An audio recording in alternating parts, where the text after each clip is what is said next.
following show contains adult content. It's not our intent to offend anyone, but we want to inform you that if you are a child under the age of 18 or get offended easily, this next show may not be for you. The content, opinions, and subject matter of these shows are solely the choice of your show hosts and their guests, and not those of the Entertainment Network or any affiliated stations. Any comments or inquiries should be directed to those show hosts. Thank you for listening.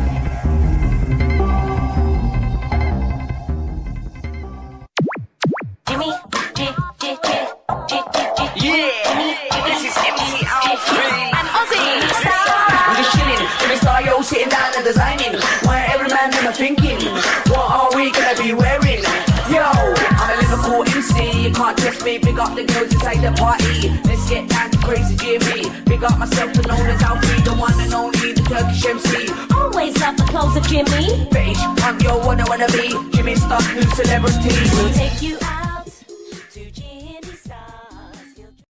Hey ho, what's up everybody? Welcome to the Jimmy Star Show with Ron Russell, bringing you the good time in music, fashion, pop culture, and entertainment. Hope everybody's doing well today. And we have a fun show for you guys. Before I tell you about it, let's say hi to our Curl Outrageous Man About Town co-host, Mr. Ron Russell. Yes, and Astro opens every show. It's amazing how this dog knows that it's like the cue is like, okay, Astro, go, open the show. Look at him, look at him, look at him. He's performing. Back with the desert voice, everybody, of a mess. So you have to listen to raspy Ron Russell. I went to the eye doctor and I have an infection in my left eye. So he gave me antibiotics and I have fluid to put in my other eye. So I can't see too good right now until the medication wears over. You have to take it for a week. This is all related to the desert. I have allergies to the desert. So if I didn't even want to leave, I have to leave. But I want to leave. The first time I lived here for years, I had the same problem. Then I moved to Florida and it was fine. It cleared up. And I was back to talking normal and seeing normally. Now it's happening all over again. So I guess I don't learn, do I? That the desert and I just don't work.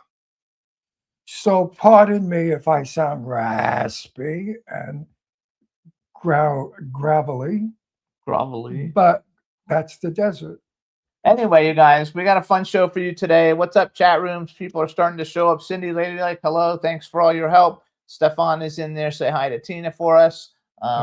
We have a really fun show for you guys today. First guest is going to be Alan Danziger. All you horror fans will know who he is because he's Jerry in the Texas Chainsaw Massacre, the original Texas Chainsaw Massacre from 1974. And I had a little talk with him earlier today. He's very cool. We're going to have a good time with him. And then we have Rockstar Psychic Ray Star coming on. So it's going to be an interesting show, different kind of show. And I think you guys are going to have a good time. And Jimmy and I are dressed alike by accident. How do you like that? I put this shirt on and came in here, and he was not paying any attention to me. Right. And then I was late today getting ready for the show, so I quickly grabbed any shirt I could out of wardrobe. And it just so happens, coincidentally, that we're in the same shirt. So now I could sing. Well, Cindy says we look so cute in matching shirts. We look alike. We sing alike. We're the Bopsy twins. There you go. So yes, we do have the same shirt on, like twins. Except I look much younger. That's probably true. It is true. I look about 20 years younger than he does. Oh, so I should move this up maybe. So in the meantime, what else is going on for you? What's going on for me besides being blind and I can't speak and I can't breathe and I can't walk and I can't talk? What else is new? What is new? What is new? What is new? What is new? I don't know, you guys. Thanks to everybody for asking how my kidney stones are doing online. Right. I'm having a little thing on Monday to go in and break up the kidney stones. So hopefully that'll make me feel better because right now I've been like giving birth for like over a month and it's not any fun. Astro, quiet.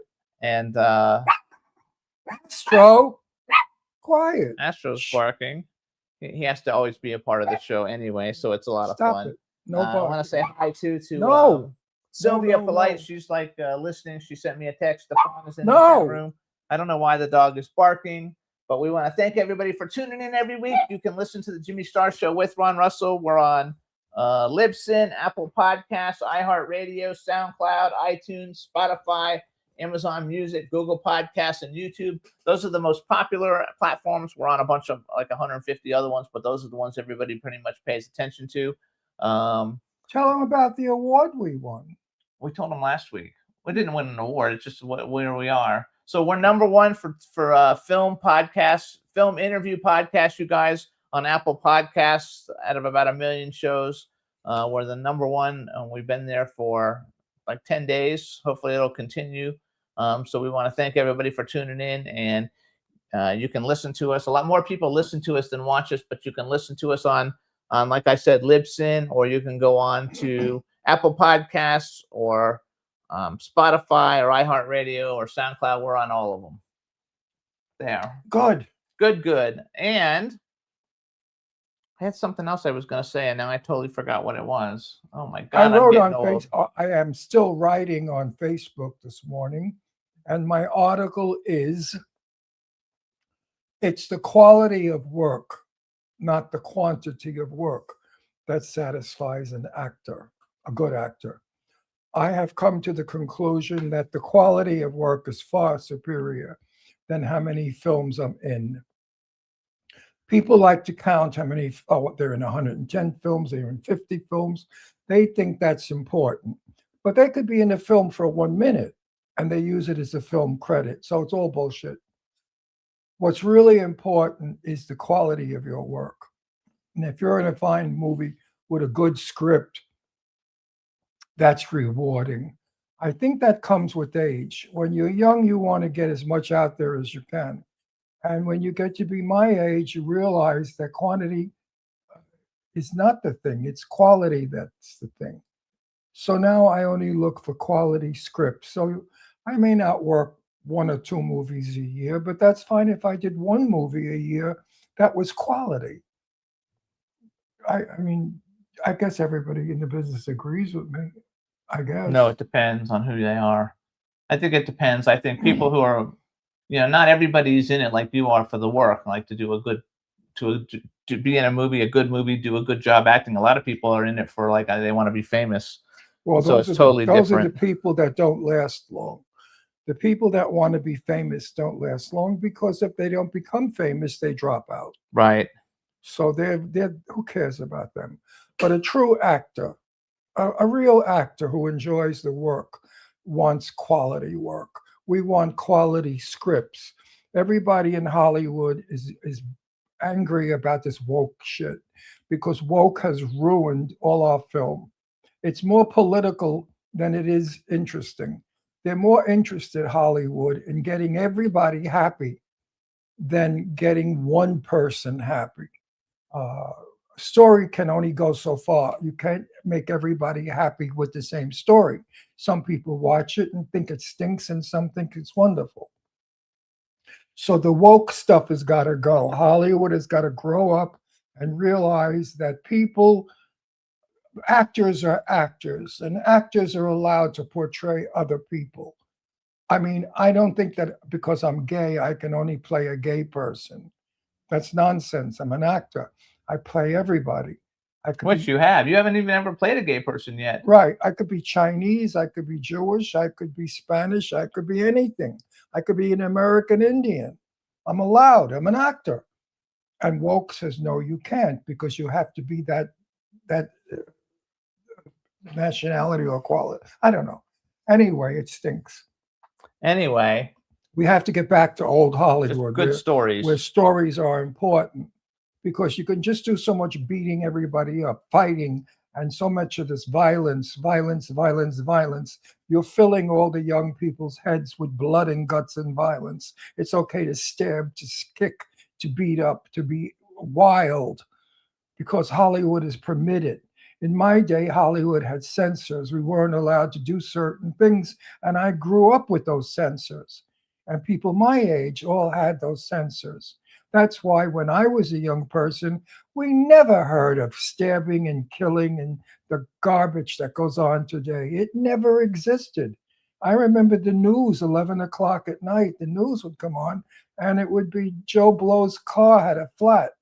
You know what I mean? It was nothing. The news was Nobody stupid. wants to see It that was anymore. stupid.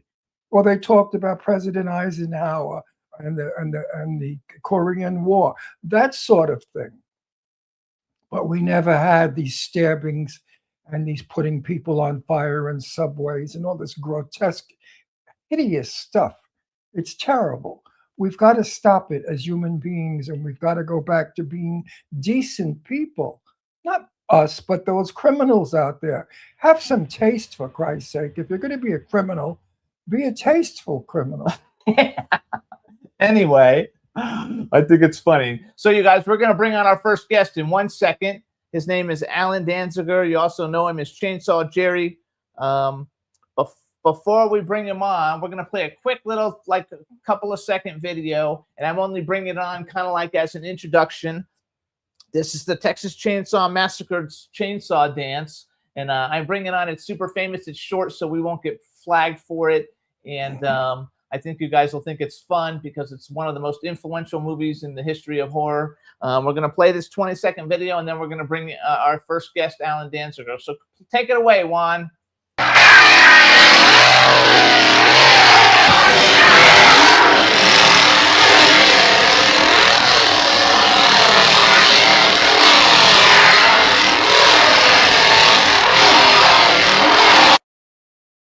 There you go. Sorry, let's bring him on. Hello. Hey, Alan, how you doing? I'm doing great. Can you hear me? Yes, we can hear you. Excellent. Excellent. I'm excited. All right, let me do an actual introduction. Hey, everybody. Now we want to welcome to the Jimmy Star Show with Ron Russell, Alan Danziger, also known as Chainsaw Jerry. Hello and welcome to the show. Glad to be on. Glad to be on. I'm excited that you're on. I'm a big fan of your work. This is my cool, outrageous man about town co-host, Mr. Ron Russell. Hi, chain gang. No, Chainsaw Jerry. chainsaw. Easy for you. Easy for you to say. So you guys have something in common because he Yes. was, where were you born? Brooklyn. He's born in Brooklyn and he's born in the Bronx. That's not anything in common. Yeah, it is. It's New York. No, they're too far. No. Brooklyn does not like Bronx. Bronx does not like Brooklyn because Bronx thinks that they are the ultimate New Yorker. You talk to somebody from the Bronx, they swear they own New York. And you talk to somebody from Brooklyn, and we know we own New York. Oh, yeah. What do you tell him say to I that? resemble that remark. Yeah. But it's true. That was good. I It's resemble true. it. I mean, I've met so many people, and they come up to me and they say, "Oh, Ron, I'm from Brooklyn," and I say, "Oh, really?" Or they say they're from the Bronx, and then I'll say to them, "Well, which do you prefer, Brooklyn or Bronx?" And they say, "Neither. We think they both stink. We like Manhattan." So I have to sign their autograph quick. I love it. I think it's fun. And you're similar in age, and he's still acting, and you're acting. I'm 86 years old, and I'm working on a TV series soon. It's called The LA Mob Story, and it's how the mob came from New York to LA. And it's a wonderful script with a hell of an ending. And I hope we get picked up as a TV series. And actually, Because it's really good stuff. It's about time we have interesting writing. and Alan has a new film that we're going to talk about after we talk about Texas Chainsaw Massacre a little bit. And actually, he's actually got the shirt from his new movie. It's called Weed Hacker Massacre, and he plays Dancing Shoes. No, I play the Sheriff Dancing Shoes. Yes, Sheriff Dancing Shoes. We're going to play a trailer and stuff for that in a little bit. So you're in Texas now, though, right? You don't live in New York anymore. No, I'm in I'm in Austin, Texas. I love it. Austin's a Nobody great place. lives in New York anymore with that shitty mayor they got. Stop that. Oh, So let's not anyway, go there. Let's not go yes, there. we're Come not on. going there. We're not No, going. there. Let's keep it upbeat. Let's keep it upbeat, guys. No, we're going to keep it totally upbeat. So you guys, first I'm of all, not a fond person of communism. I don't care for communism. Okay, Yeah, I'm beginning to see that. yes. So we're going to go back. So first of all, you guys, Jerry is the van driver in the original Texas Chainsaw Massacre in 1974. His Instagram is Chainsaw Jerry, and his website is Chainsaw Jerry.com. And the Texas Chainsaw Massacre is one of the most influential horror movies ever made, and it helped launch the modern slasher genre. So one thing I noticed, you were in Toby Hooper, who's the director of Texas Chainsaw Massacre. You were in his very first film that he did called Eggshells. Eggshells. So how did that come about? It came about in that my background actually is in psychology and social work. I got a master's in social psychology and a master's in social work. And while I Okay. was doing social work, I met a young couple by the name of David and Amy, who went on to get married. But anyway, Toby's movie was ostensibly about this couple and the house that they were living in, which was like haunted in some respects. And so, because they were doing volunteer work with me, he asked if they could shoot a scene at my house. And at the time, I was married, so my wife is in it. My son, who's 8 months old, is in it. I think there's a parrot that's in it, and they liked how I guess I came across, and they kept adding scenes for me to be in.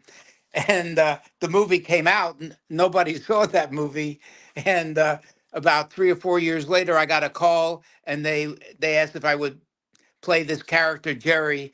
In I think the working title was Head Cheese or Leatherface or something like that, and so I said, yeah, I do it. They gave me the script. I went home and read it, and I just was.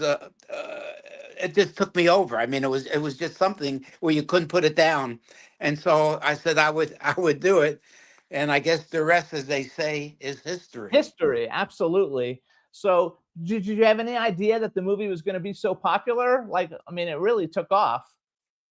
Absolutely not. In fact, as I've mentioned, he brought me in to watch some of the rushes, and and after I saw some of the daily rushes, he said, "Alan, what do you think I could do to improve the movie?" And I said, "Well, have the seats facing away from the screen." And he didn't like that, and so he never called me back. But that tells you how much I knew, because the movie is now. It's considered a perfect movie, as Quentin Tarantino said, and even Guillermo del Toro, says it's an excellent movie, and Steven Spielberg, Oliver Stone, all have talked to Daniel Pearl as to how he did some of the shots that he did in that movie. So there you have it. I love it. So you guys, anybody who has never seen Texas Chainsaw Massacre, I just took this off IMDb.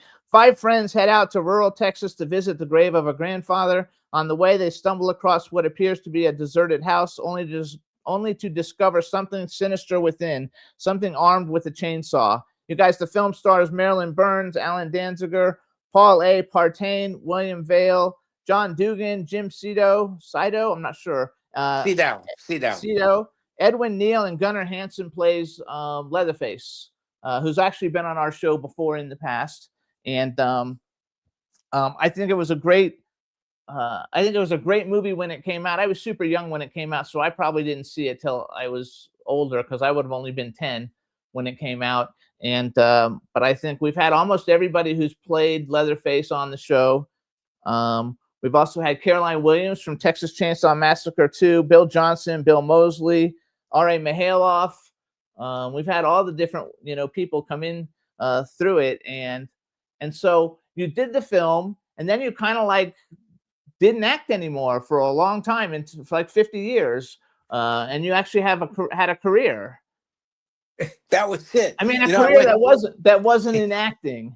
No, I mean, after that movie, I went from the nadir, or the apex, to the nadir, where I was an extra in Willie Nelson's movie Honeysuckle Rose, and then actually after Chainsaw, I did a vignette with Eagle Pinnell, who was doing a movie that became, I think, Last Night at the Alamo, or The Whole Shooting Match, and he was a brilliant guy. Unfortunately, he had some alcohol problems, and he died way too soon. But I shot a couple of scenes with him, and then left to do an S training in Colorado. I don't know why, but when I came back, he decided to go a different direction, and that became, I believe, The Whole Shooting Match, or it could have been The Last Night at the Alamo. Both excellent movies. But anyway, yeah, I didn't do anything because my background was in social work. I wasn't an actor. In fact, at the Kentucky, where when I was in Lexington at Spawn of Scarefest, I actually introduced myself to James Janice, who did the best funny review of me, where he called me this 30-year-old disco stew looking dude from Chainsaw. So it was a kick, and we did a clip that hopefully will go viral soon. But anyway, that's the whole story. So what's so amazing that after 50 years, this movie has just grown in popularity. We were honored at the Museum of Modern Art at Beyond Fest, and it's unbelievable because, like I say, we're really a vanishing breed. Gunner's gone, Marilyn is gone, Jim Seadow, a lot of folks are gone. You're one of the last original members still alive, right? Yeah, there's only about 4 of us. We're the last of the You and John Mohegans. Dugan. John Dugan. Yeah, John's around, and John was 20 when he played Grandpa. Now he doesn't need the makeup. That's the one. Yeah. That's the one good thing. But at the Spawn of Scarefest, this fella, a makeup guy by the name of Joe Castro, made him up again. And so it was a happening there. It was a happening. I love it. So what do you? First of all, I read someplace online that the conditions were terrible in They were filming bad. it. That it was in Texas No, and it was hot as yeah, hell. yeah, they were beyond terrible. I mean, you're driving in a van with Toby and the sound guy, and Toby smoking a cigar. The windows are up. I mean, it was brutal. And then in the house, there was no air conditioning to shade everything, and plus you had rotting bones by then. You had Yeah, rotting it must have meat. smelled terrible. And then Gunner's costume, which they didn't have a replacement, so he wore that, for 2 weeks. So as I've said, all the Febreze couldn't get the stench out of what was going on, That's in that house. It was something else. It was something else. So I have because you were also in Texas Chainsaw Massacre 3D, or at least in a flashback, right? Yeah, and as I've said, I got more money for not being in the movie than I got for being in the movie, because they showed clips, and so I got paid more for that. So I wrote down, but since it was a flashback, it may not be totally like work. I wrote, what is it like working with your fellow original cast members nearly 40 years after the '74 classic, and working on a modern 3D version of the franchise? Because it was written by Adam Marcus, which I'm working with right now on a film. And Yeah, well, the thing is, I mean, they just used clips, so no, I didn't. Although John Dugan actually is flying down to Austin next month, which will be my 84th birthday, and we're going to shoot a scene for Ray Spivey's new movie called Soul Hoarder. And I've already done a scene, but he's writing a special scene for the two of us, to kind of bring us back together. So I'm excited about that.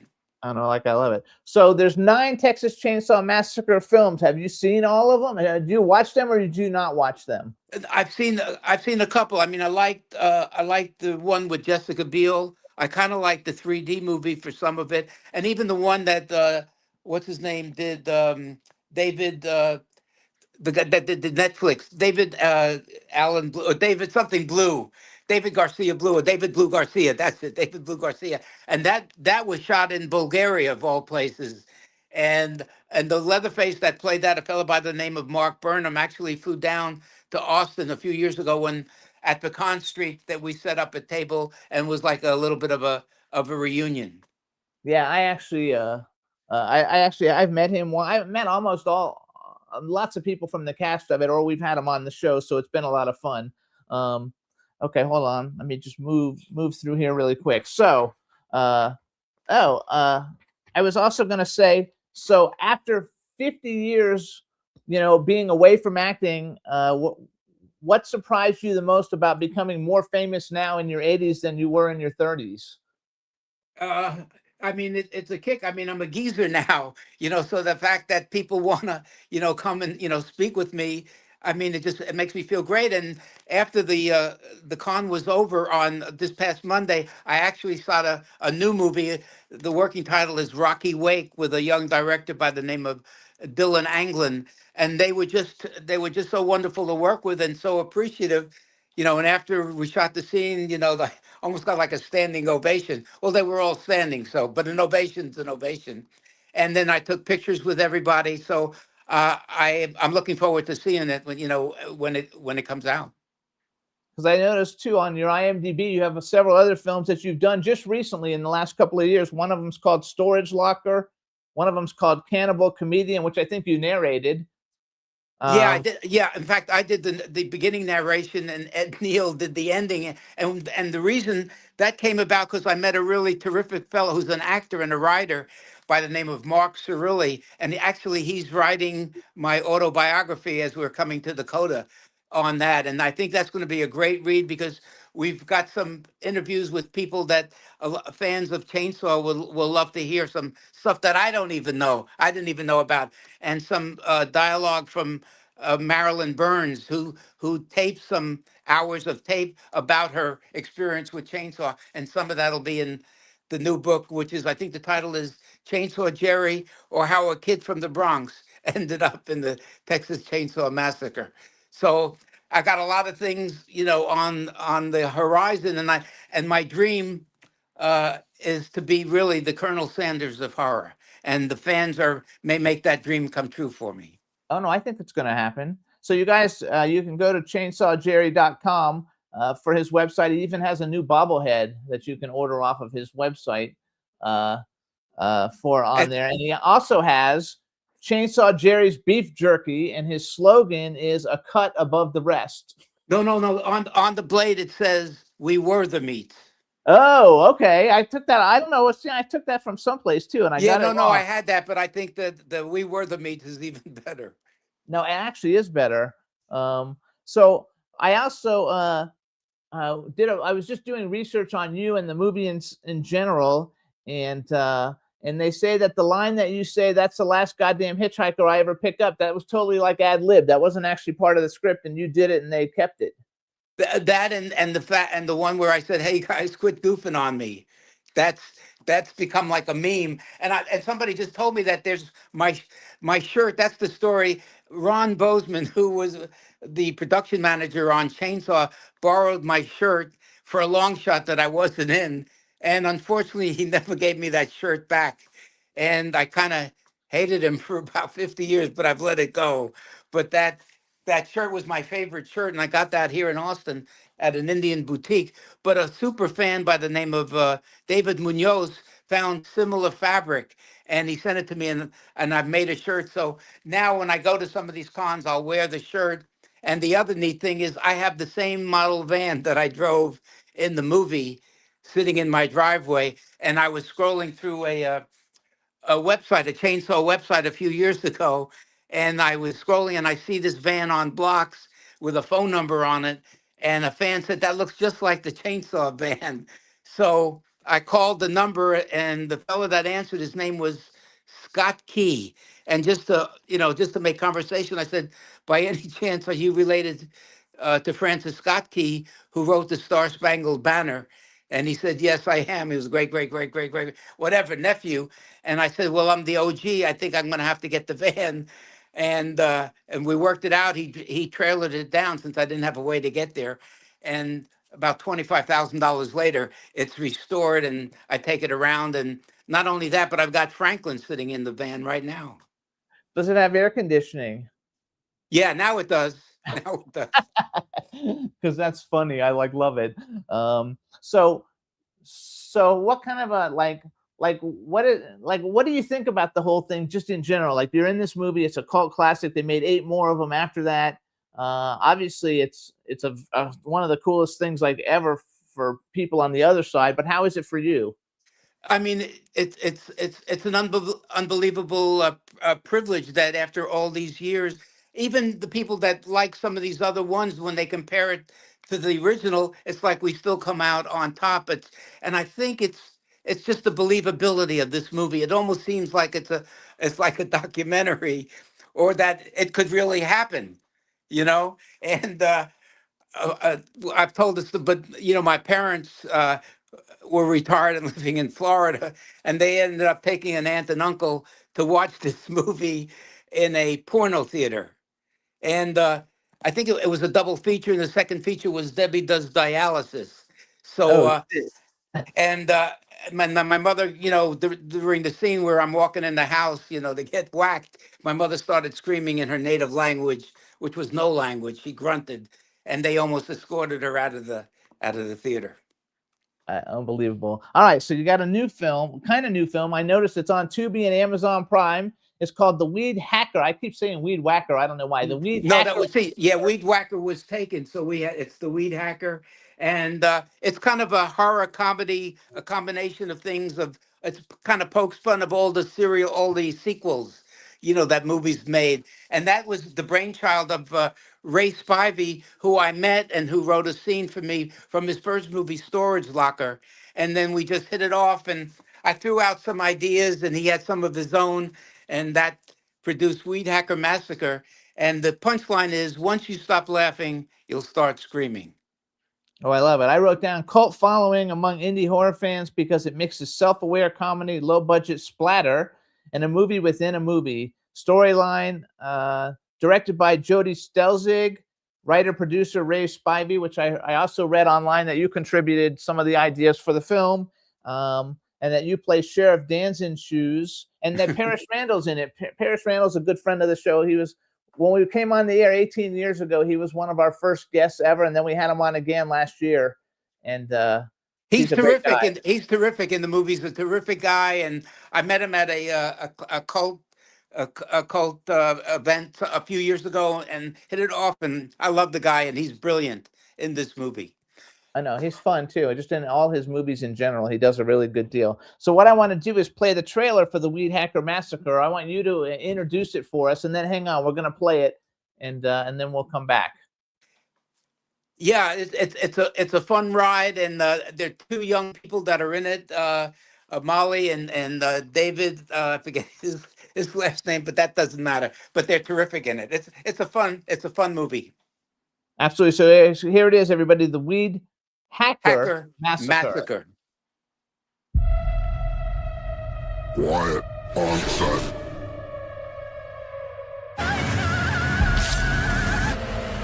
Cut! It's the name of the movie, The Weed Hacker Massacre. Yeah, the Weed Hacker Massacre. We are trying to finish this film, but our actors and crew keep disappearing. Some say it's because we're shooting on the same site as the gruesome murders that happened 10 years ago. You are killing me with these bounce checks, DJ. We can't lose any more people. I promise from now on, everyone stays. They'll have to be dragged off the set. We're not just making a movie here. We're making a profitable movie. Even if it's like every profitable movie ever made. We're doing this for the ticket-buying public and for those that share Netflix passwords. Stop the movie! Unfair pay! I'll pay you time and a half if you stay. What do you say? Can we get 3 more good days in? No. Time and a half! Time and a half! Time and a half! Time and a half! You ruined my freaking movie!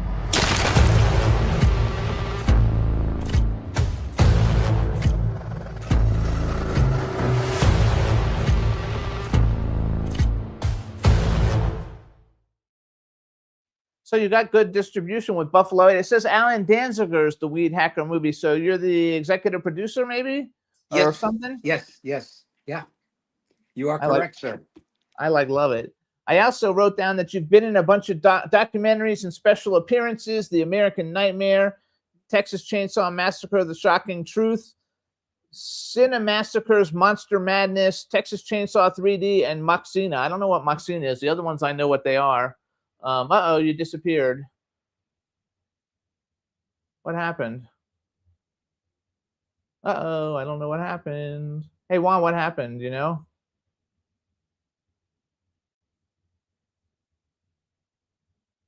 Hello? Hey, Juan, maybe put me back. I don't know. I don't know what happened here. Do you have any idea? Okay, everybody. This show is not going well right now. He's on the phone, probably on his phone. He probably got a call. Okay. Hopefully he keeps going. Anyway, all right. So you guys. So again, this is Alan Danziger, Texas Chainsaw Massacre from the original one. His website is chainsawjerry.com. He's got a great bobblehead that you can get going from there. He played Jerry the van driver in the original 1974 Texas Chainsaw Massacre. He's got this new movie called The Weed Hacker, and The Weed Hacker Massacre that is on Tubi and Amazon Prime. Stars him and Parrish Randall. I'm not sure who the other people actually are because I didn't know who they were, but Parrish Randall's been a guest on the show. He's a lot of fun, so we know who he is. I'm back. I think I can hear you now.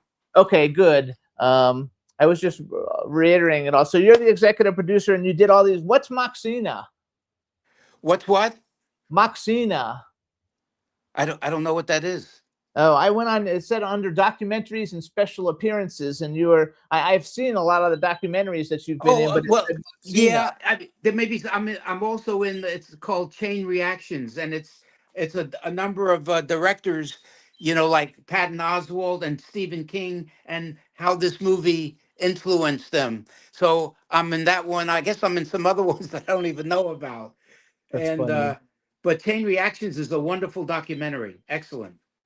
I love it. All right, so here's something that I like to ask people, and it's kind of different for you, I think. But as an actor, male and female actor that you would love to work with, they could be living or dead. I mean, because I go back to way back, would be, you know, Bela Lugosi, Lon Chaney, Boris Karloff. I would love to work, and I guess Vincent Price. You know, those would be you know, the top four, you know, in that genre. And give me a female that you would like to work with. Wow. Let me see. I mean, I guess Elizabeth Taylor.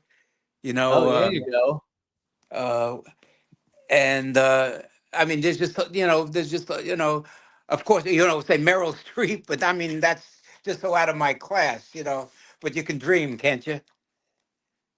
Ever been in any movie that's ever been made? What movie would you like to have been in? Gone with the Wind. Do you really? Okay, I've seen it twice, but I don't know. It's Or, hard for me I guess, gosh, I don't know. I guess anything that Steven Spielberg does, he's phenomenal. Yeah, he's got a new movie coming out this weekend. Yeah, that's gonna be yeah, good. I've seen it. I've seen it. Do you watch horror movies in general? Like, are you a horror movie fan in general? No, not at all. Not at all. I mean, people ask me, "Do I know this? Do I?" I don't know any of it, you know, and I don't know. But you don't really watch them. No. I mean, I like movies like one of my favorites would be Shawshank Redemption, you know, or Annie Hall, and you know, stuff like that. And a movie that's a small movie, but I can relate to it because of how the fans are. Was I think Burt Reynolds' last movie, The Last Movie Star. Yeah, I love that. I love that movie. I actually went to high school in Florida, and Burt Reynolds' brother was my high school football coach, and Burt Reynolds' nephew was a really good friend of mine. So he used to come to school all the time and hang out with us. He was really cool. Yeah. To get to be able to do that. So I love all of that. So what do we have coming up that we can tell everybody about? Well, I'm next month I'll be going to the East Texas Comic-Con for the first time in Longview, Texas, and it'll be like a mini reunion. John Dugan is flying down, and it'll be like a road trip. I mean, we're like the Cheech and Chong of horror right now, and so he's great. He's great to be around. I think we'll have a lot of fun, and then who knows? You know, I mean, I'm hoping that Soul Hoarder will take off eventually. You know, once it comes out. I hope that folks get a chance to see Weed Hacker Massacre, you know, because the more views we get, the better. You know, streaming doesn't pay that well, and so we need a lot more. We need a lot more people to see that movie, and it's a fun ride. And I think, and I have to give a shout out to Ray Spivey because he took me he took me away from that mound of whatever happened to, you know, the one hit wonders, and he brought me back. So I owe a lot. I owe a lot to this guy. Funny. One hit wonder, like I think of that in music. I don't think about it so much in movies, but no, you're not a one hit wonder. And I think it's great. You guys, Weed Hacker Massacre is available on Tubi and Amazon Prime. Watch it on Tubi. It's free. And again, you can go to chainsawjerry.com if you want to get, you sell the bobbleheads there, right? Yeah, I do, and the bobblehead is actually in the bobblehead Hall of Fame in Milwaukee. I'm up there with uh, who am I not? I'm with Ruth Bader Ginsburg, I believe, and Bernie Sanders and Albert Schweitzer, I think. So you never know what life holds out for you. Because I wish my parents were alive, because my mom was disappointed. She wanted me to become a doctor, but I came close. I became a patient. Yeah, I love it. So you guys, please follow Chainsaw Jerry on Instagram. I think that Texas Chainsaw Massacre is one of the greatest movies, horror movies ever made, and I am a big horror movie fan. I like all of them. You know, I'm big into Hellraiser, Friday the 13th, all the Saw, all the different ones, but Texas Chainsaw Massacre is way up there. And I want to thank you for coming on and talking with us today. I think that it's amazing what's going to happen, and I think you're going to get bigger and bigger. Actually, now that you're back, I think that more and more people are going to cast you in films, and it's going to be an amazing thing for you. I appreciate that, and I also, another thing is, I met a young lady at Hooper's in Kingsville a year or so ago, and she's got a YouTube channel called Scream Therapy, and it's villains in therapy. And I did some podcasts with Jayla Gray where I analyzed, because of my background, Jason, Michael Myers, Freddy Krueger, and Leatherface. I think there's some fun things you'll get out of it if you tune into Scream Therapy, Villains in Therapy. You'll enjoy it. And it's on YouTube. On YouTube. YouTube Yeah, channel. I'll watch that later today. All right. Check it out. Thank you so much, Alan. We appreciate it, and we'll see you soon. Thanks a lot. Thanks for having me. Bye-bye. Bye-bye. All right, everybody. So we're going to take a quick music break. This is the band is called Slightly Left of Center. The song is called Euphoria. And check it out, and we'll be right back.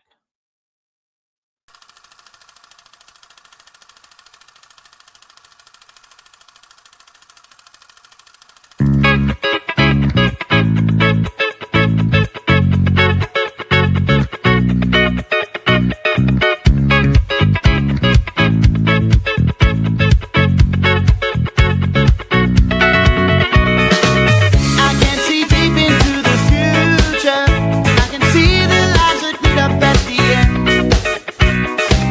I am in light and I am one with nature. Feels like I've been reborn again. I feel a wonderful sensation. Something tears away my body from my soul. I throw away all of my inhibitions, and I start to lose control. Because everything is fine when you're hanging out around that time. It's a perfect formula, living life in euphoria. I live my life in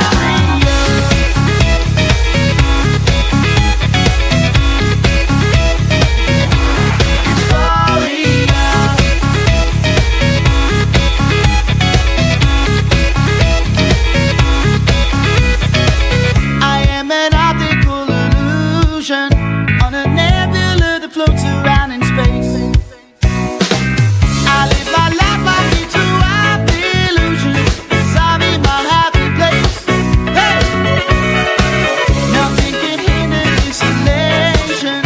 Ain't nobody gonna stop me from my goal. I'm high on extrasensory perception, and I'm in complete control. Because everything is fine when you're hanging out around that time. It's a perfect formula, living life in euphoria. I live my life in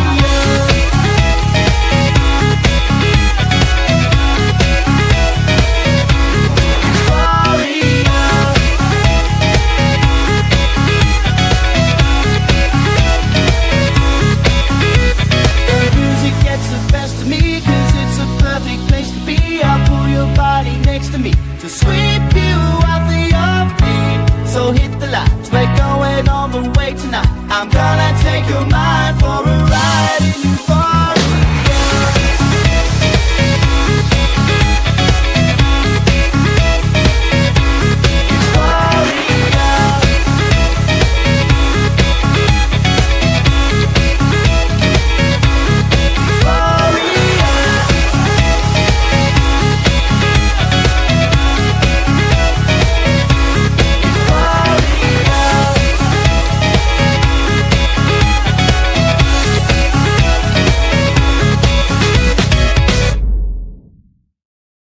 Hey, everybody. So that was Slightly Left of Center. The name of the song is Euphoria.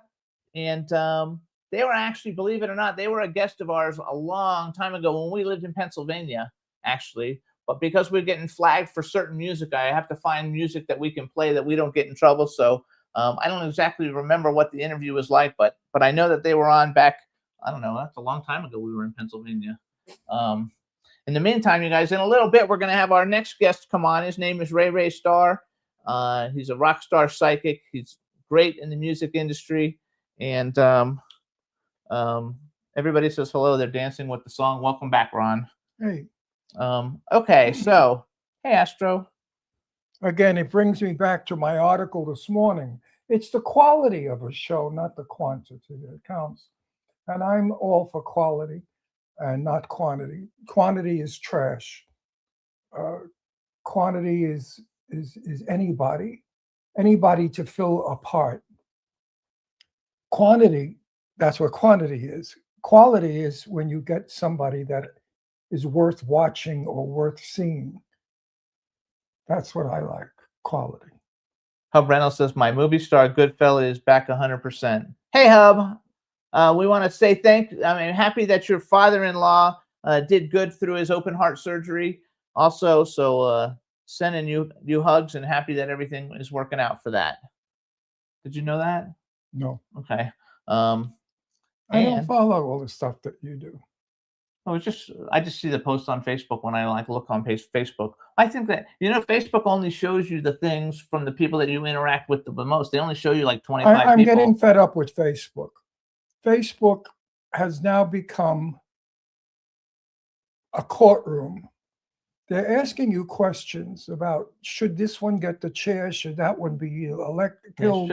Should this one be deported? Should this one not be able to speak their mind? I think it's hideous. I don't like any kind of censorship. The moment you censor me, I'm gone. I don't like it. Freedom of speech is a wonderful thing, and everyone has that ability. That's the American way. I was raised on that we have freedom of speech. We can give our opinions on things that are going on. We can give our opinions on people in office that we don't particularly care for. We cannot be censored. We cannot be told, let's not go there. We cannot do that. We cannot do that. That's what the communists want us to do. But we're not communists, we're Americans. And we don't like communism. So if anybody out there is a communist, go back to where the hell you think communist belongs. It doesn't belong in America. I'm an American. I'm a proud American. I love being an American. And I love the power that we have. And that power is freedom of speech. So we're going to play a song, you guys, that we haven't played on here in a very, very long time. And it's by an artist that Ron and I both like a lot. He was actually at our event that we did in New York last night, but I wasn't there. And his name is Leon. Oh, yeah. And the name of the song is Love is a Beautiful Thing. And it was released on Spectrum Music Group. And it's a really good, fun song. And I think you guys will like it. And I think we haven't played it in probably a long time, 8 years or something. And Leon wrote that song, and we were the first people to hear it before it went out to the public. And I said to Leon, this is a hit song. It's absolutely fantastic. And he said, I hope so. And I said, I know so. It's a beautiful song. And it went to, it actually went on Billboard. I think it was like at the very top of Billboard Hot New Singles back in the day. And now remember, we're talking about maybe 8 years ago or 9 years ago. It's definitely when we were in Pennsylvania, because we saw him perform it in New York City. Central Park. Leon is a beautiful person. So a beautiful person sings a beautiful, like Johnny Mathis. Johnny Mathis is a beautiful person. So his music is beautiful because he radiates his beauty through song. And it's the same thing with Leon. Leon is a super duper nice person. So here it is, everybody. Leon and the Peoples. And the Peoples. Leon and the Peoples is the name of the group, and the song is called Love is a Beautiful Thing. Enjoy. Mm-hmm.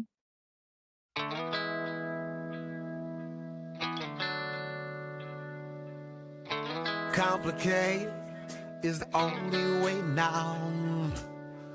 Communicate, no one seems to know how. Learn to hate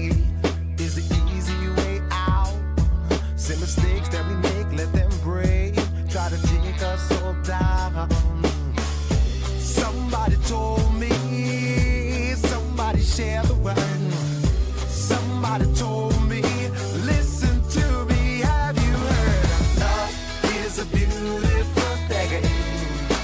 Love for your brother. Love is a beautiful thing. Love for your sister. I said love is the reason why I go wild. Love is the reason why I have a child. Say I elevate the way you think now. Educate so your children know how. Separate yourself from the crowd. Let them know how we flow when we know that love is around. Somebody told me, somebody shared the word. Somebody told me, listen to me, have you heard? Love is a beautiful thing. Love for your brothers. Love is a beautiful thing. Yeah. Love for your sister. I said love is the reason why I go wild. Love is the reason why I have a child. Say God, love is a beautiful thing. Love is a beautiful. Love is a beautiful thing. Love is a beautiful thing. I say love is the reason why I go wild. Love is the reason why I have a child. Walking high on a wire.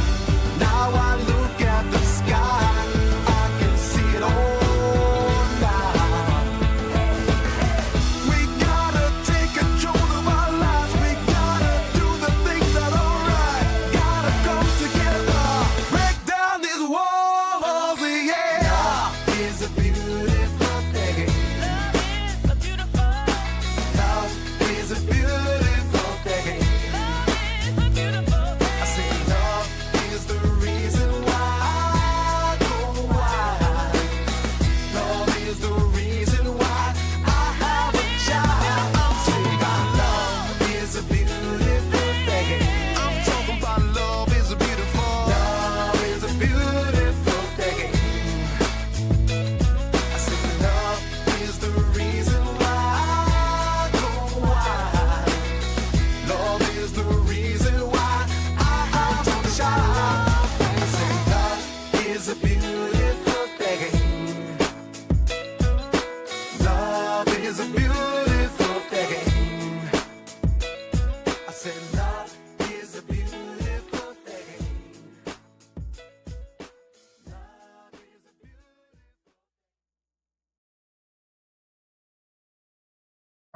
Hey, everybody. So that was Leon and the Peoples. Love is a beautiful thing. The only thing is, that's not the version that I heard. The version we heard in Central Park was not so rappy. It was more of a Oh, yeah, you had the whole band, too. yeah, and it was more of a what was the song? Romantic song. The music was "Love is a beautiful thing." It was a beautiful song. I'm not happy with what he's done with it. He's made it rap, and he's anyway. That's his business. But it's not the. But it did go to #1 on Billboard, you guys. So. Yeah, it's not the original one that we heard. And he has a whole album of stuff that came out. I don't know what, I think it's just called Leon and the Peoples, but the music is really good. And he's just a really cool guy, which we're hopefully going to use in one of the movies that we're going to be doing soon.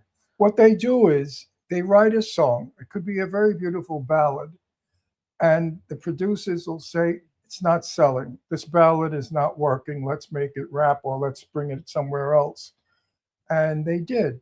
They brought it with the homeless. They brought it with integration, which is great. I mean, all the things they did with it was political. Again, politics and music.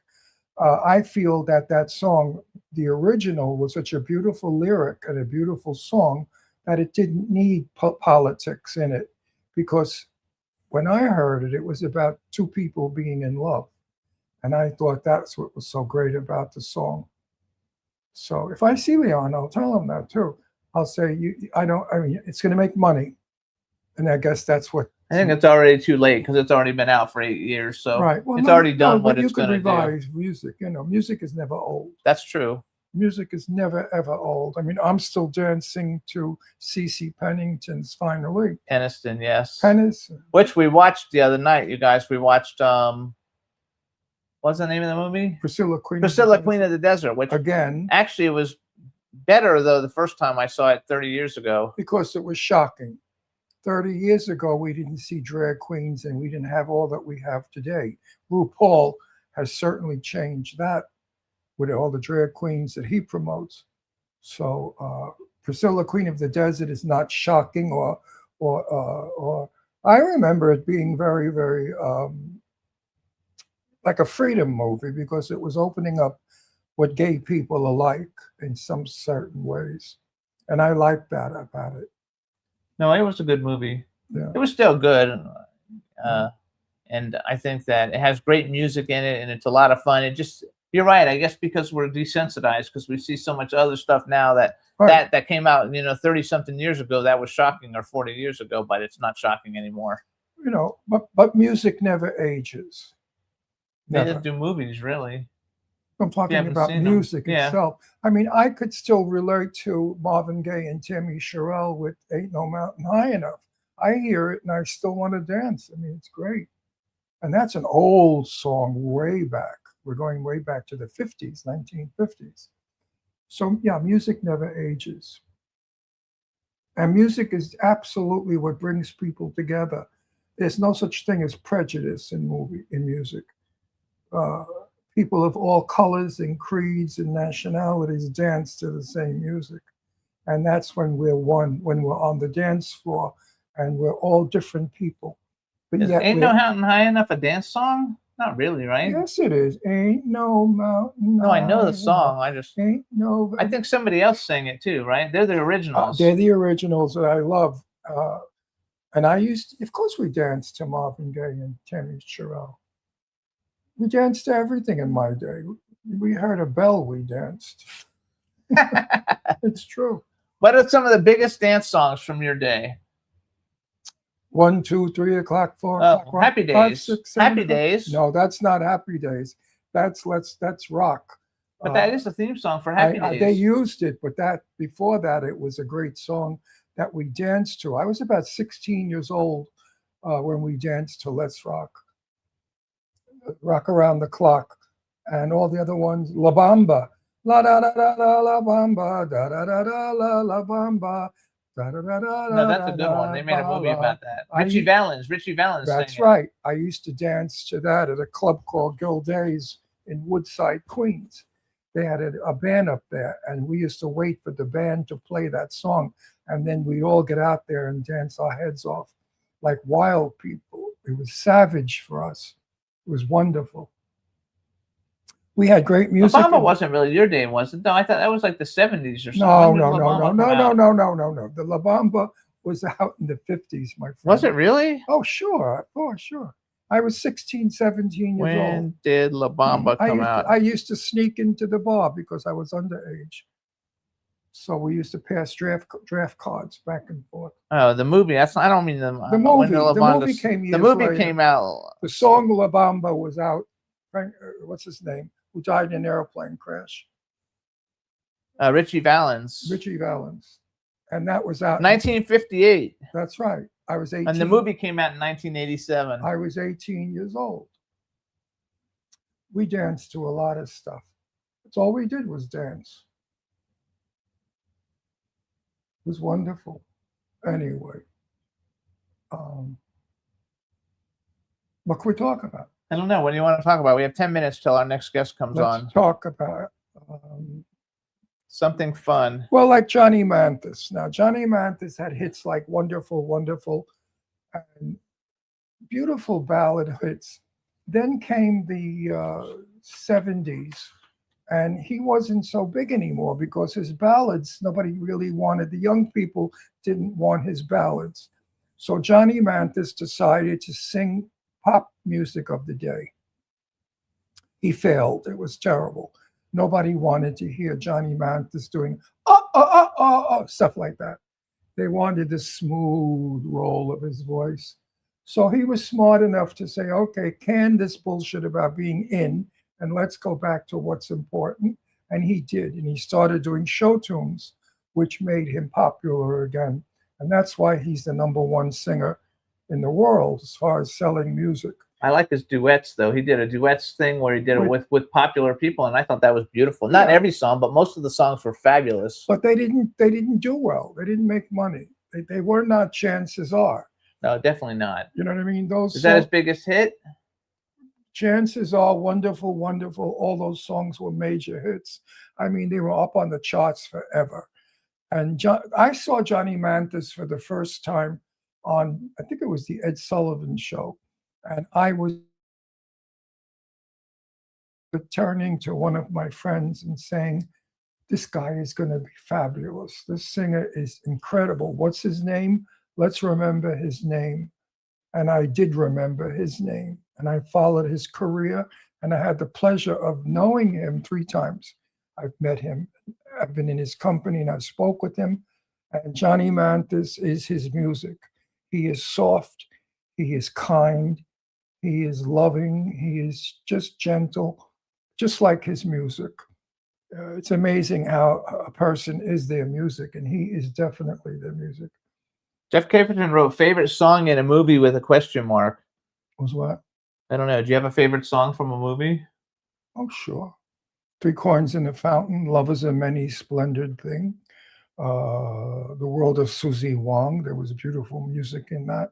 We had beautiful music in the 50s. All the scores that we had to the motion pictures were just beautiful. I like that song from The Officer and the Gentleman. Love all, Lift all our Goes Up. soundtracks were great. Now they have this hideous noise in soundtracks. Not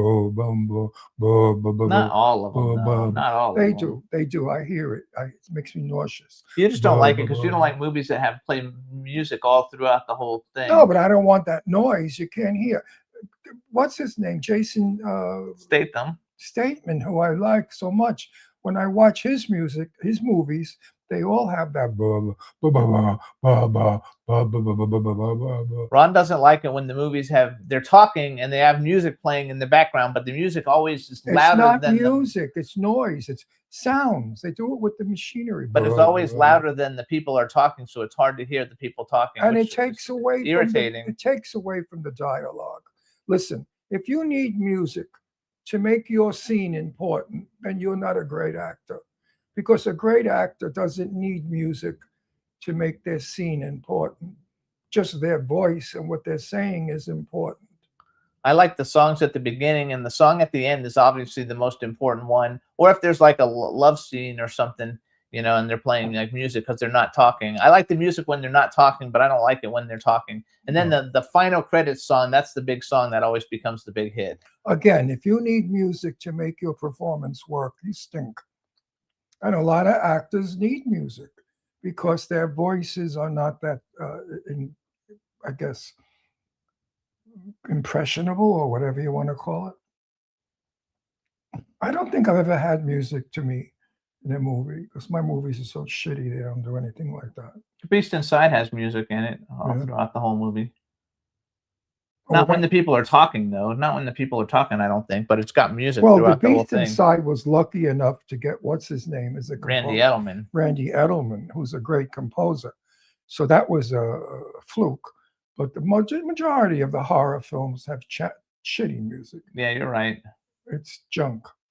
So that's Or they what don't even have music. Actually, I don't think a lot of people don't even know that you're supposed to do soundtracks to movies. Right, they have screaming. But we're going, Hollywood has finally woken up and we are going to get better films because we're allowing white writers again to write. There was a period of time where they weren't hiring white people. They wanted black people's voices in the movies. So they were hiring black writers and they wanted them to put their ideas and feelings into a film, which is only fair. But now they've stopped that and they're just hiring people of quality, no longer of color. And that's how it should Unless be. they're good. That's how it should be. Because there are so many people out there, all colors, that are fabulous writers and have great scripts that they want made movies, but they have difficulty getting funding. Funding is not easy. Not even for the big films, you guys. Years ago, you belonged to a studio. So if you were under contract to Warner Brothers or 20th Century Fox, they would finance the film. So the head of the studio would say, listen, we've got this property. It was a Broadway play. We think you could use it, and we're going to make a movie out of it, and we're going to finance it. So you didn't have to worry. A writer got hired for salary. He never got hired on the basis of if the film makes it, you get paid, which is Back sick. end. Back then. Back then, you were on salary, and everybody worked in the studio. A studio was a wonderful thing. When we lost the studio, we lost film. Because today you can't make a film under 30 million. I know that sounds ridiculous, but 30 million is the bare bottom. That's the bare minimum for a good movie is 30 million. Actually, that's not true. I don't agree with that. I agree with that. So there's 2 horror movies that came out right now. One I'm not called, talking about horror movies. I'm talking about quality film. okay, well, there's a movie called Obsession, and they made it for $750,000, and it just broke $100 million because it's a new, unique concept. It was made by a 20-year-old director who was popular on YouTube, and now he's been offered $10 million for his next film, Sight Unseen. I'd have to see it to see what a 20-year-old's got to offer. Well, and then there's another guy who's 27 who did one, and it just he did his for that much too, and he just broke. I think they're at like 70 million in 1 week. Okay. Writers, good writers, famous writers of years ago, all were in their 50s and 60s because they've lived and they knew what to write about because they lived.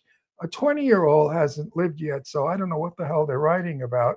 And maybe that's why films are not so good, because films of a 20-year-old don't have the depth that they have when you're 50 or 60. So it's quality writing again. It takes years to write. Some people that I think it's just an original story. I think it's something that well, hasn't been done. it's a story that appeals to certain people. Now, this film I haven't seen, so I can't talk about it. But a 20-year-old wrote it. How much life has a 20-year-old got in him to write about? How many experiences has he felt? How many experiences has he gone through at 20? I don't know about that. I don't know, but it's the all I know is the great writers like Tennessee Williams and the rest of those guys, they were all old. yeah, they wouldn't make it today though. Their Oh, films yes, they wouldn't be would make it today successful. because their films are still being played. And they're Broadway, they're still on off Broadway and whatever. And revival, they're bringing back so many Tennessee films or stories are back. They're classic. Their writing is classic writing. I mean, Gone with the Wind still plays. Could you believe that? And I look at Gone with the Wind and I think it's as corny as hell. But it holds up because it's got an interesting story. That's true. That's true. Anyway, you guys should go see them. I haven't seen them yet, but one of them is called Backrooms and the other one is called Obsession. And they're the most successful films of this year. And the Obsession film is looking to possibly be one of the most successful films in the history of films because it didn't cost anything to make it. Well, I want to see Steven Spielberg's New movie. Also, you guys, He-Man and Masters of the Universe is out, and everybody was saying it wasn't going to do good, but I think it did really well. I mean, it's cost $200 million, so it takes a little while to recoup $200 million, but I think it's going to do really well. Everybody who saw it, I saw all the reviews, everybody said it was fabulous, and it was a lot of fun. What, Spielberg's movie? No. He-Man and Masters of the Universe, starring Nicholas Galitzine. Oh. The guy that we interviewed for Michael Damian's movie. Yeah, who's green as they come. So he's another one that's young. The world belongs to the young people. They have to learn like we learned. And they will learn. I mean, I know a lot of actors who, if you bring up a film when they were 25 years old, they say, oh, Ron, please. Oh, my God, that film, I was so bad in it. And they realized that they were green. And their acting got better as they got older. Naturally, the more you do, the better you get. So we cannot dismiss age, or we cannot dismiss life.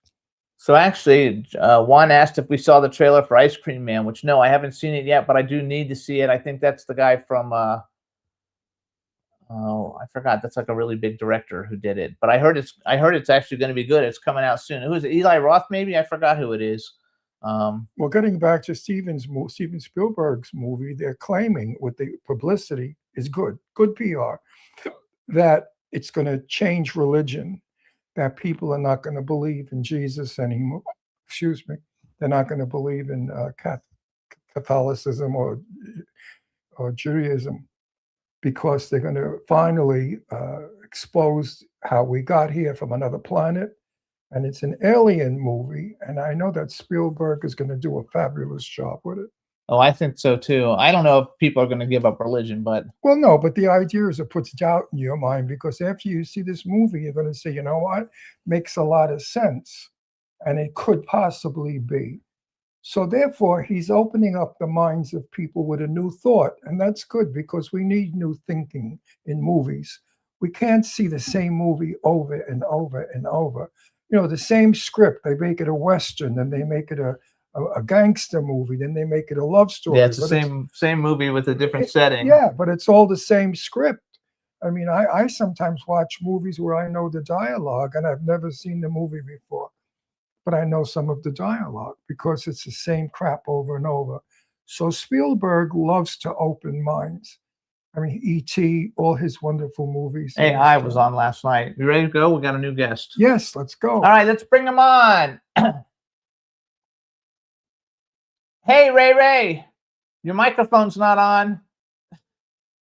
Say something. No, we can't hear Can't you. hear you. We read lips, though. Yeah, we read lips. That oh shit was there. Actually, Juan, can you help him? Look in the chat room, and Juan will tell you what to do. You could kill this whole show. No, this one I have to. I mean, really important. All right, Juan, take him out and see if you can get him to talk to you, and we'll come back. There we go. So you guys, this is Ray Star. I'm trying to remember the name of Spielberg's new film so I could plug it, and I can't. Doomsday or something? No, I can tell you what it is. Hang on. I forgot. I can't wait to see it. I may even go to the movie theater to see it. Maybe. Because I never go to the movie theaters anymore. I watch everything at home. It is called Disclosure Day. Disclosure Day. It comes out Friday. Good. Let's see what happens with Disclosure Day. It's Spielberg's highly anticipated return to the alien and UFO genre, following a premise he co-wrote alongside David Cope. There you go. Got Emily Blunt, Colin Firth, wow, Steve Houston, Wyatt Russell, Josh O'Connor, Coleman Domingo. It's a long film, you guys. 2 hours and 25 minutes. He likes to do that because he gets his message across. He doesn't abbreviate. I would love to get Spielberg on our show. I wish he would come on. Hey, you never know. It would be so wonderful to We have new bragging rights, so you never know who might interview come. him, because I just love all his work, and I think he's Hollywood genius. And he also agrees with me about Hollywood making bad movies because of the woke baloney. Can't bring politics into film. Can't. Unless it's a political film. Then you go there knowing it's a political film. But if you think it's going to be this wild love story and suddenly it becomes political, you get annoyed. You say, hey, this is not what I paid my ticket for. If I thought it was going to be political, I would have waited for it to come on TV. Well, Caperton says it costs $200 to take your family to a movie in the movie theater. I know, but Jimmy and I don't pay sometimes. Or if we do, there's only two of us, and we're seniors, so No, it's but less expensive. I never paid the theater before. The movie theater down here, I never paid for. Oh, I always pay. Only because of my show. I was an interviewer and a reviewer, so I got in as a reviewer of the movie. Ah, okay. And the theater respected that, and they never charged me. So I never paid to go to That was nice. Still, I wonder if that applies also. I don't know. Say something. Oh, no, we still can't hear you. This is not working out too good. Actually, go out and come back in again, Ray. Like log out and then log back in. And see what we can do. Log out and log back in. Juan, take him out and put him back and tell him to log back in. And we'll see. Hey, everybody. So this is Ray Starry, and we're having some difficulties. It's just one of those days. Let me tell you. Yeah, but what we should ask him what planet is opposite what planet causing this. Yeah, we're not. Like, things are in retrograde. Mercury is in retrograde. Is that what they say? I don't know. Oh, isn't that what they say? I don't know. Is that what they call it? Retrograde? Yeah, Mercury's in retrograde. I don't know. That's like when the cosmos are doing weird things and lights go on and things just happen and don't work.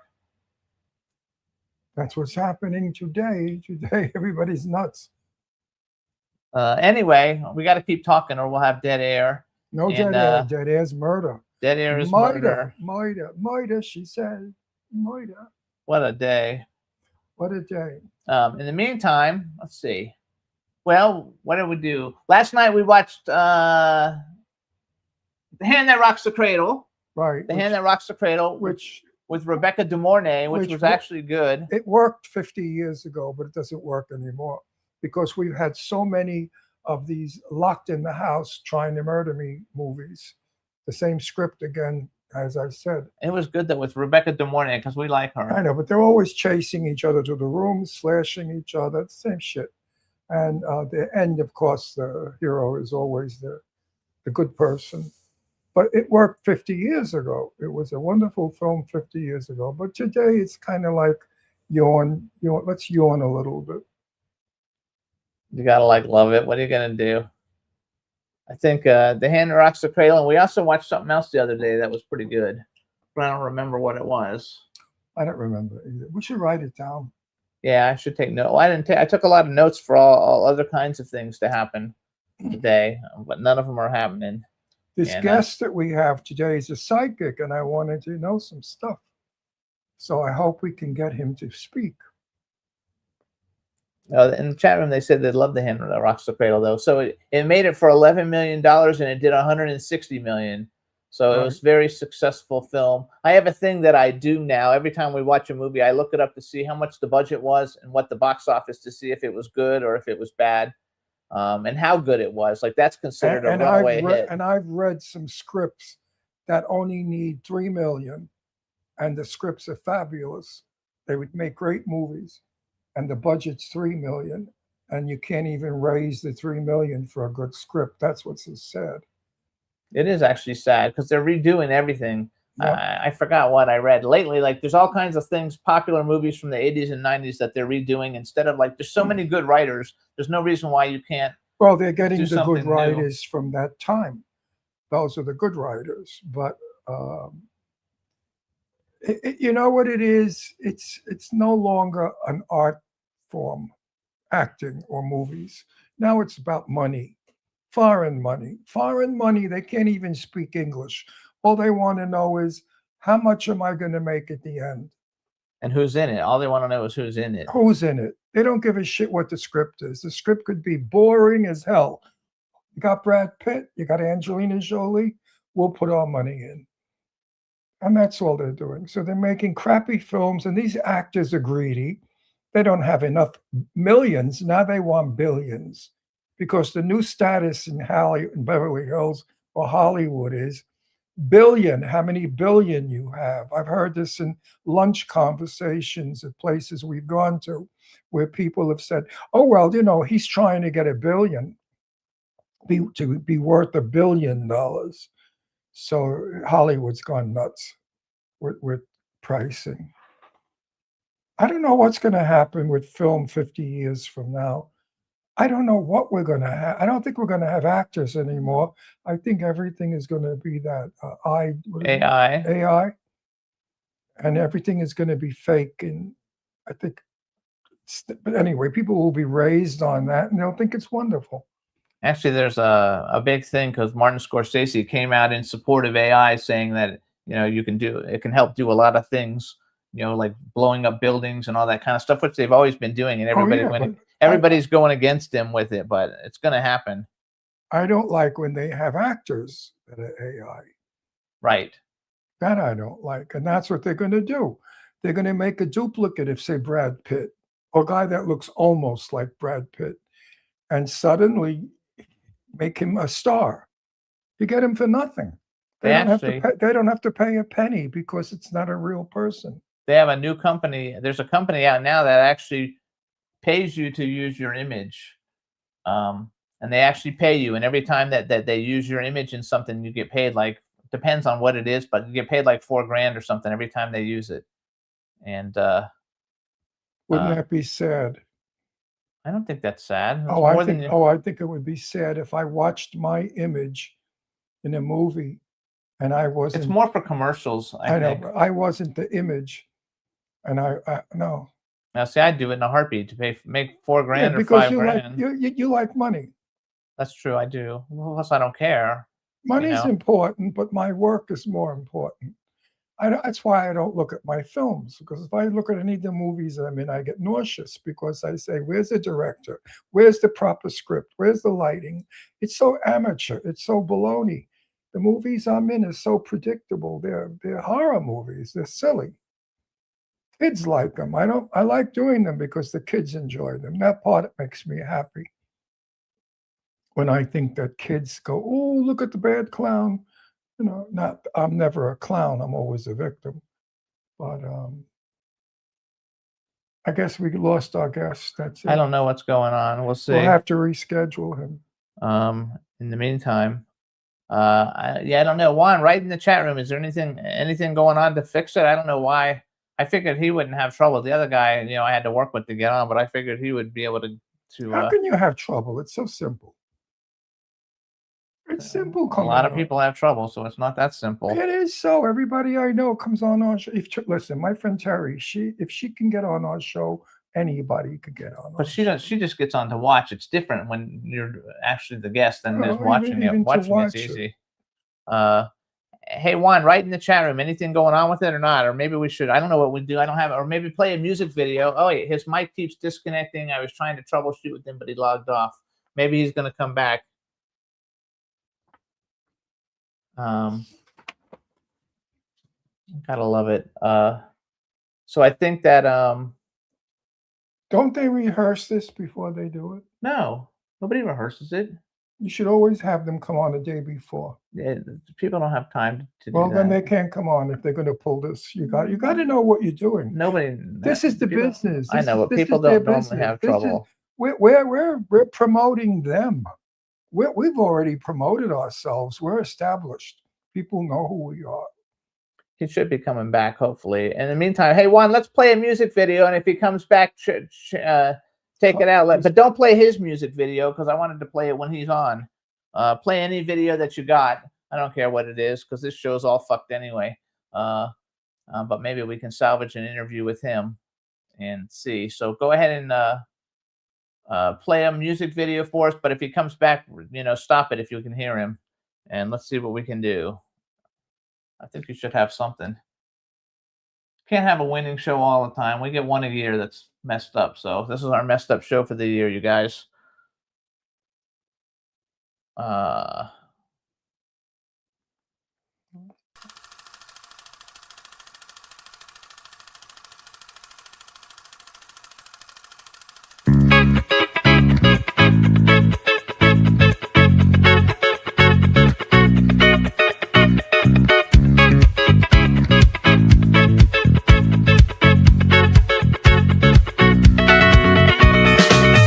can see deep into the future. I can see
to sweep you off your feet. So hit the lights, we're going all the way tonight. I'm gonna take your mind for a ride in euphoria.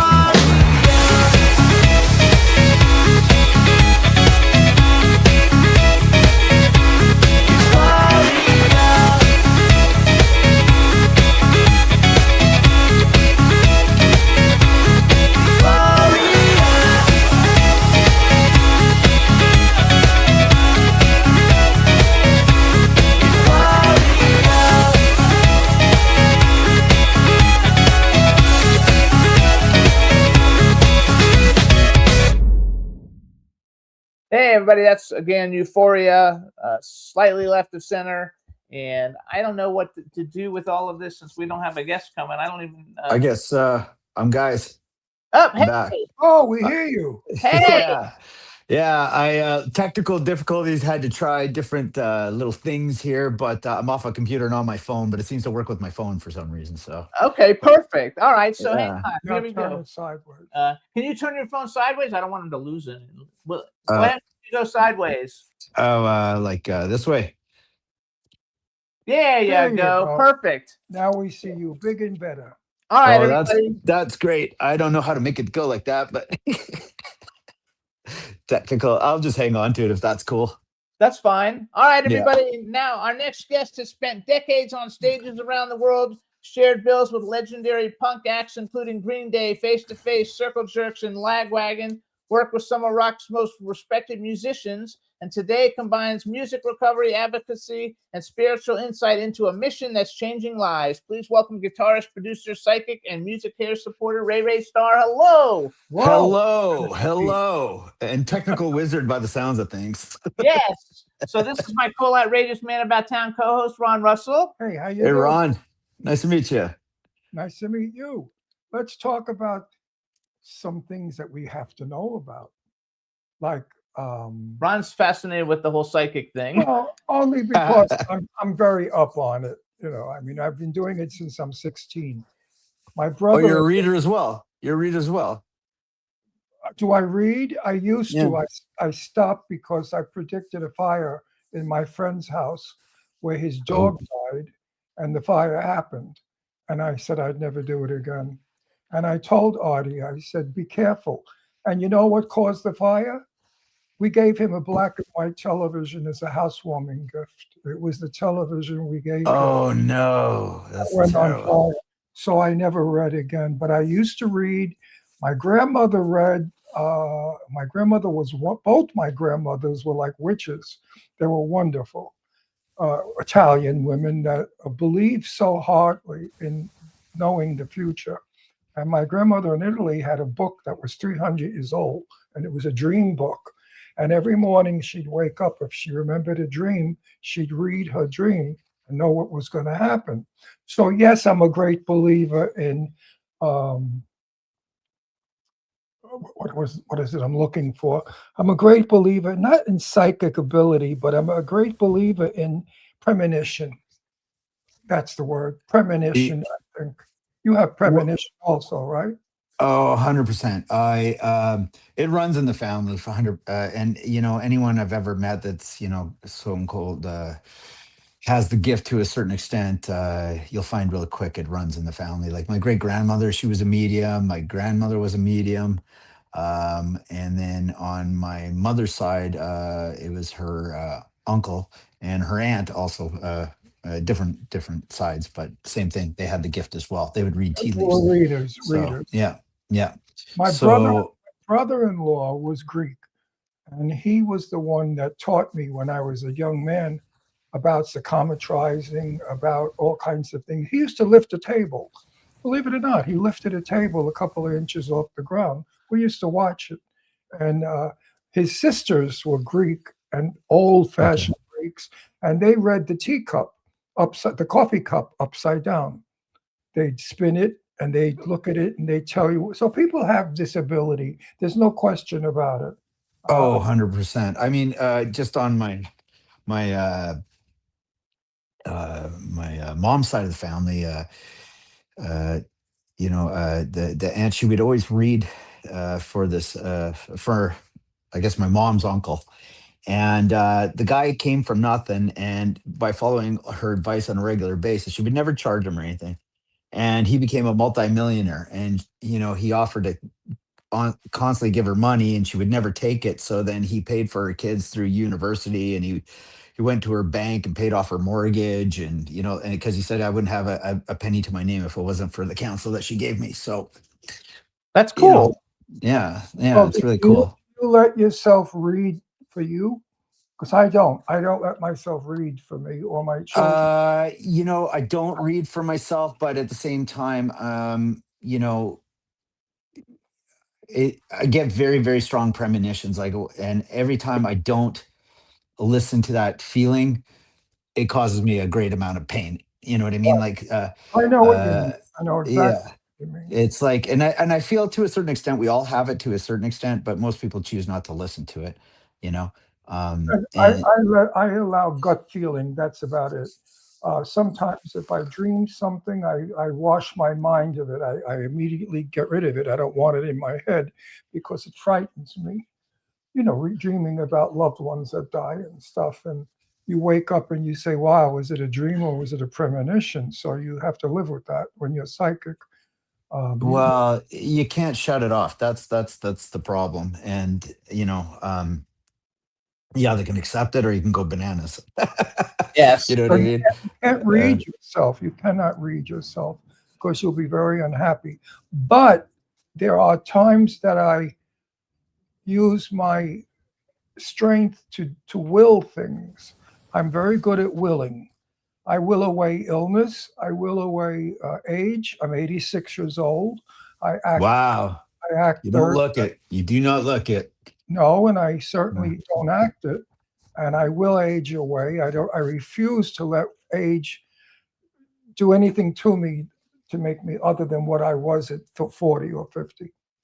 That's something that I have the power to do. I've taught this to a lot of friends of mine. If you're sick, don't give in. Like Jimmy right now is trying to pass stones. He's a Yeah. very bad pupil. He doesn't listen. So they say, let him lay there in pain. What do I give a fuck? I'm not going to. But I could really. That's not true, though. My stones are too big to be passed, according Yes, to the but doctor. there's things that you could do not to be in such pain. You can will. You can. You're going to agree with me, Ray. You can either embrace pain or you could get rid of it. Some people love it. They love to complain. Oh, I don't feel good. Oh, I got a pain here. They love that. And the pain loves it too. And whatever's wrong with them, only says, hi, I'm happy. Keep doing it. I'm going to kill you. So you got to stop. You got to say, this is bullshit. I have pain, but I can live with it. Well, it's very true. Wherever you put your focus, that's where it But goes. You that's know what my I mean? next question, Ray. Yeah. Mind over matter. Okay. Well, how can I put this? Your mind, and mine included, I mean, I'm no exception to the rule, but like your conscious mind runs on fear, constant fear. What about tomorrow? What about this? What about that? What? And that's Exactly. that I call it the monkey brain. It never shuts up and it just swings from branch to branch to branch. Absolutely. And what you have to do, and this is, it sounds simple, but it's mind blowing how hard it is for a lot of people just to sit still and be in the moment. And when you do that, that's when the messages come, and that's you know exactly what to do. Like, a lot of people when they call me for a reading, they already know what the answer is. They just don't want to hear it. Does that make any sense? So that it's Yeah, a like lot of sense. Oh, yeah. Makes they're a lot. looking for someone to co-sign their lie. Like, and a lot of times when I feel something, they don't want to hear it. So, but I haven't been around this long, haven't done it this long. If I didn't tell people what I felt, I'm not going to sit here and sell you a Disney movie. If I feel like there's something off, there's something off. And, deep down, I truly feel like a lot of times people know that already, but they don't want to feel it or admit it, and then there's something in themselves that has to be let go of. And whatever that is that be let go of, they can't because they're listening to that monkey brain so much that it never shuts off. It's no different than polluting your mind constantly with media, with YouTube and television and podcasts and all this stuff, and there's so much noise going on, you can't take a moment just to listen to yourself. And that listening to yourself is not like listening to the fear machine. It's like just being in the moment, and then I guarantee But you can people clue listen into the to fear messages. more than they listen to peace. If you have Correct. peace of mind is wonderful, but it's difficult, It is. especially when you're falling asleep. As you're falling asleep, your mind starts to tell you all this crazy shit. This one's going to 100%. die. This is sick. This is going to happen. You'll lose your money, your business, your car, and all the negative crap, because the brain is now getting rid of all the negative thoughts. It's cleansing. And you have to understand that. So don't like fight it and say, oh, I'm not going to think about that. No, think about all that negative shit and remove it from your brain so you'll have a good night's sleep. While you're dreaming, your dreams cleanse your brain. That's what dreaming is. That's the best time to get somewhere psychically, I find. Well, I can't really say what's the quote unquote best time. I do know though it's very important for me as a reader. I have to center myself a lot. Like give you an idea, like if I do a bunch of readings, like I got to clear my energy, right? Because people just think I'm not a magic 8 ball. You just shake me and the answer comes out. Like it takes a lot of me to get into your energy and to actually read you. So in order, it's like, I get people calling me all the time. Just real quick, I just need to know about this. It's like, hey man, I'm kind of in the middle of something. Like I can't just drop everything and start reading. Like I have to prepare myself, and I also have to prepare when I stop doing it. Right? If I'm to give you the best reading People that I can want possibly do. stories. You have stories because that's what they're interested in. Hey, hold on. I want to go back. You Wait. and I could talk about this on an intelligent level, and people say, "Oh, shut the fuck up." Yeah. They don't hear us. They're only interested in, I find, if I tell a room of people at a party a story, a psychic story, everyone is listening intensely. Yeah. But if I talk about what we're talking about, they're all smoking and drinking and could kill us. So Well, you know what the funny thing is this is the reality. You give people a winning lottery ticket, they complain they got no money. You give them a winning lottery ticket, and the first words out of their mouth is, "What do you mean I got to drive to the store to cash it?" They Yeah. don't want to go. No, that's Right? true. Yeah. It's it always blows my mind how many people don't want to participate in their own rescue. I believe that's my true. daughters were moving to California. They were moving to Beverly Hills. And I said to them, you're going to find an apartment with an iron staircase, and it's going to have tile, and there's going to be beams in the ceiling, a fireplace, and it's going to be whatever. And my kids, both my daughters said, okay.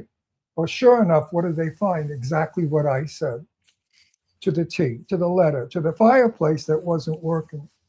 I've done stories on people.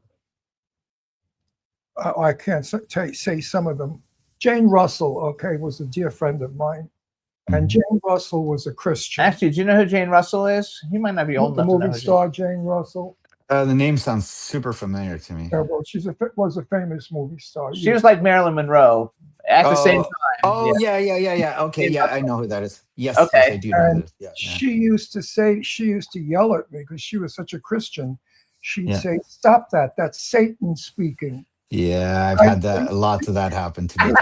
Did you get that? Also? Yeah, she gets that. Yeah. I said, Yeah. I said, Jane, it's not Satan speaking. Satan, there's no such thing as Satan, and if it were, he's not in me. She said, Nah. well, the Lord is speaking. I said, okay, if you want to think the Lord is speaking through me, fine. Here's what I'm telling you: dye your hair brown. You'll look like shit with gray hair. She cracked up laughing. She said, I'm lazy. I said, don't be lazy. When you go out, people don't know who you are. Jane Russell was known for her dark hair, sexy, wild. You got that gray crap. You look like an old lady. So we had that relationship. It was kind of devil versus Jesus, She was holy rolling, and I was scientific. So tell me about it. You got Satan shit too, right? Oh, all the time, man. All the time. It's like, and the funny thing is, it usually comes from someone that you pin something for them. Like I don't know about you, but sometimes, like, I'm not always trying to read people, but you're just in conversation and something pops in. And it's like, oh, I got to tell them this. So you just tell them that, and then you get something right, as per usual. And then right away, it's Satan. Oh, I don't want to talk to you anymore. Like, yeah, I don't know what you're tapping into there, but it's like, it's not right. I'm like, well, um, you know, I make sure that I light a pentagram and candles every night before I go to bed. What are you talking about? I don't know what you're talking about. But I years and years ago, when I was in my early 20s, I was so involved with this, to the point where I read the Bible, not the Lord's Prayer backwards 3 times. Okay. That made me a warlock because I wanted to be a witch so badly. So I became, it was the period, that 1960s stuff, everybody was into witchcraft. It was the music. Yeah. You know, the music was witchcraft. It's witchcraft. Da, da, da. So that's what I was attributing myself to. Like, you know, I would do a spell, so mote it be, and things like that. But then, of course, I realized that after a while that these are tools that we use to connect with whatever it is we see. Some people use Jesus Christ. Some people use the Madonna. They make novenas. They light candles. These are all the instruments that get your mind to open to see what's in the future. Now, that's my question. What's your tool? Well, I like to think of myself as a tool. No, you are a tool. No, you are definitely a tool. When you get psychic, you're a tool. Oh, 100%. You know, the only way I can explain it, because people have asked me so many times, and I don't know. I don't sit there. I don't need, you know, like things like tarot cards and all that stuff. I mean, if I do, it's. I'll be very honest with you. It's more of a dog and pony show because I really don't need it. But the only way I can explain it when I read for someone, it's like I go into a room. It's a pitch black room with a movie screen, and I'm watching a movie, but the movie is you. It's not me. If that makes any sense. Mm-hmm.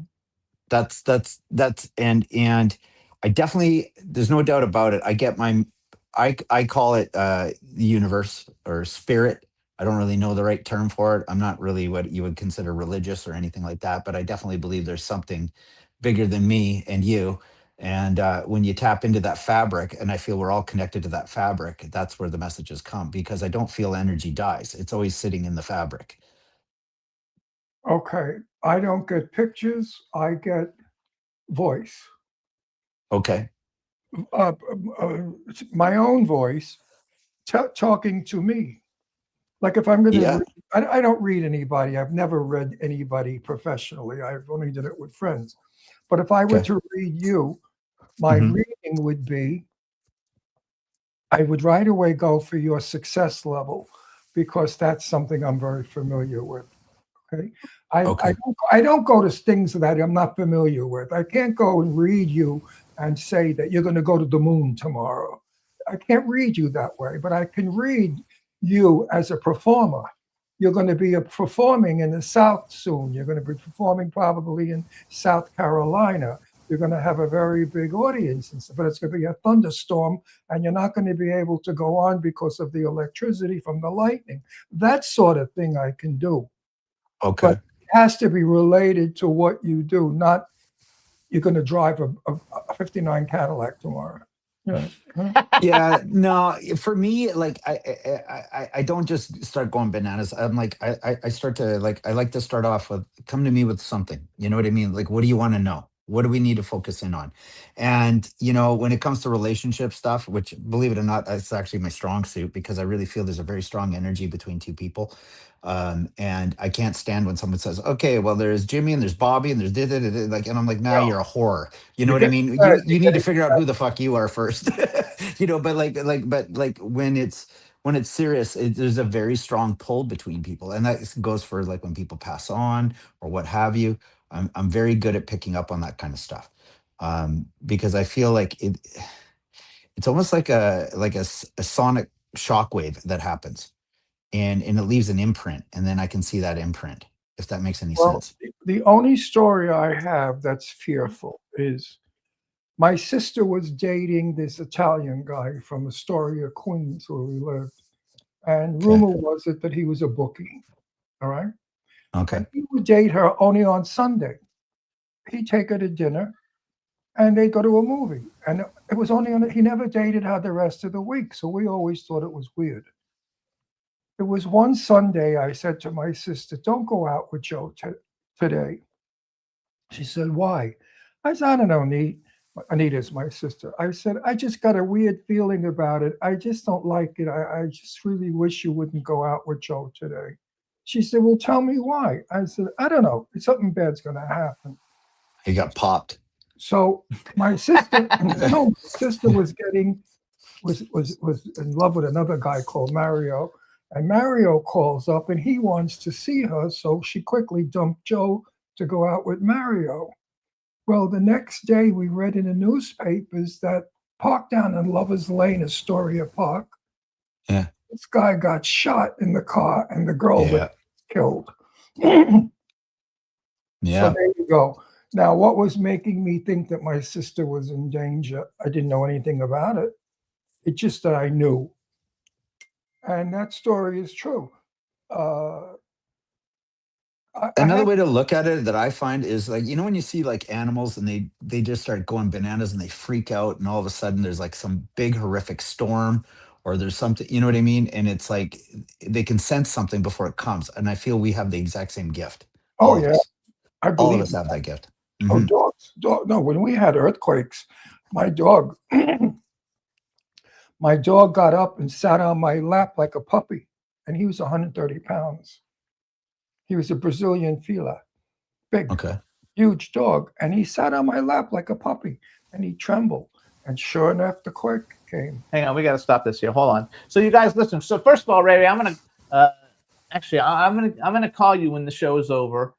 Because we'll set up another date because we really missed out and we didn't, because our show ends in 1 minute and we didn't get to talk about music or anything. So we'll reschedule it because your music is fabulous and that's supposed to be the focus of what we're talking on. So you guys, you can follow Ray on Instagram. He's at RayRayStar with a number 1, and his website is rayraystar.com.